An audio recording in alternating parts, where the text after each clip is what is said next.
They were created, they thrived, and then they bit the forbidden fruit, and it changed everything. But what happened to Adam and Eve after God kicked them out of Eden?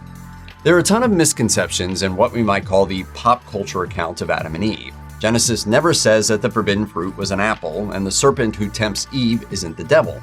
Still, it gets the broad strokes right. God creates Adam and then Eve. They live in the Garden of Eden until the serpent tempts them to eat the forbidden fruit, and then God banishes them from the garden when their sin is discovered. The aftermath of Adam and Eve's fall from grace is better known for the consequences it had for humanity over anything that happened to the sinners themselves. Genesis itself quickly moves on from Adam and Eve to their children. But before the story shifts to Cain and Abel, Genesis 3 does say that God himself clothed Adam and Eve with skins, and that their banishment was in part to keep them from obtaining immortality.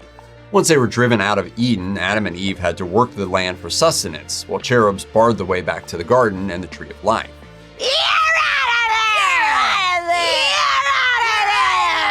Genesis moves directly from the fall of Adam and Eve to the trajectory of Cain and Abel, but in the Islamic tradition, there's another wrinkle in the story. Adam and Eve's creation and fall is scattered throughout several verses of the Quran and varies in some key ways from the Christian tradition.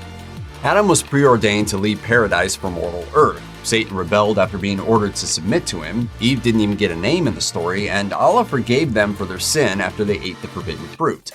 Despite being forgiven and appointed to be stewards of the world, Adam and Eve were still ashamed after their transgression. Later developments within Islam held that upon their descent from heaven, they went their separate ways. Adam supposedly came down to earth in modern-day Sri Lanka, while Eve landed in Arabia.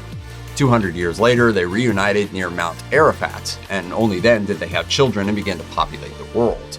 The Bible doesn't say much about Adam and Eve after their banishment. Genesis says only that they had another son, Seth, after Abel's death, and that Adam lived to be 930 years old. But there is a Jewish apocryphal text, sometimes called the Life of Adam and Eve and sometimes the Apocalypse of Moses, that goes into greater detail on their lives outside the Garden of Eden. According to that work, Adam and Eve were aware of their son's strife and reacted to it, just like most parents would, though they didn't end up influencing what happened very much.